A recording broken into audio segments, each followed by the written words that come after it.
ፈቃድ አግቧቸው ብለው።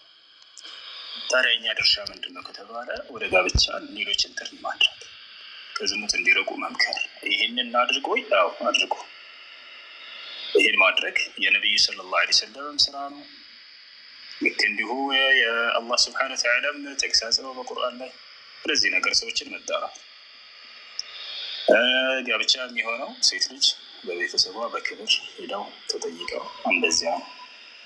ወደዚያ ነገር መገሰጽና መምከር ግን የሁላችንም ስራ ነው። እናንተም በዚህ ነገር ላይ በርቱ። ነገር ግን በዚህ አምጥታችሁ የምታገናኟቸው ስልክ ይለዋወጣሉ።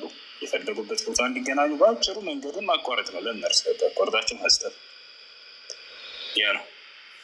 ከዛ ይደውልላታል፣ የት እንገናኝ ይባባላል፣ ይቀጣጠራል። ሌላ ነገር ሊፈጠር ይችላል። ለዚህ ኃላፊነቱን እናንተ ትሸከማላችሁ። ሊየሕሚሉ አውዛረሁም ካሚለተን የውመ ልቅያመቲ ወሚን አውዛሪ ለዚነ ዩዲሉነሁም ቢገይሪ ዒልም አላህ። በስህተት የሆነ ነገር ብትሰሩ የዚህ ኃላፊነቱን እናንተ ናችሁ የምትወስዱት። አላህ በቁርአን ላይ ሊየሕሚሉ አውዛረሁም ካሚለተን አለ።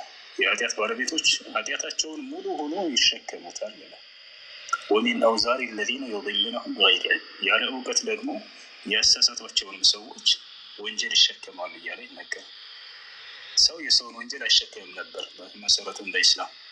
ሁሉም የየራሱ ወንጀል ነበር የሚሸከመው። ነገር ግን ወደ መጥፎ ነገር ጥሪ ካደረገ ወይንም ለመጥፎ ነገር ሰበብ ከሆነ ወደ መጥፎ እየጠራች ነው ያልኩኝ አይደለም። ነገር ግን መንገዱ ይሄ አይደለም። ጋብቻን መምከር፣ መገሰጽ፣ ይህ በጣም መልካም ነገር ነው። ሰዎች እንዲያገቡ ከሌላ መንገድ እንዲርቁ። ነገር ግን እሱ መንገዱ ይሄኛው በቤተሰብ መሆን እንዳለበት ነው። ለአላህ ዝም ብሎ በከንቱ አይደለም። በቤተሰብ ሄዳቸው ሴት ልጅን ጠይቃቸው አግቧት ብሎ የተናገረው ያንን የአላህና የመልእክተኛውን ምክር እንትን ማለት አለብን። ነቢያችን ሰለላሁ ዐለይሂ ወሰለም ይህን ነገር ማድረግ ያለበት ወላጆች እንደሆኑ ገልጸዋል።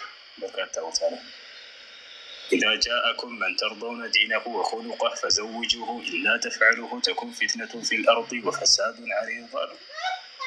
ዲኑንና ስነ ምግባሩን የምትወዱለት አይነት ሰው መጥቶ ለትዳር ቢጠይቃችሁ ይህን ሰው ዳሩት ብለው ተናገሩ። ይህ መልእክት ለማን ነው ከተባለ ለወላጆች ነው። ለወላጆች ስራ ነው።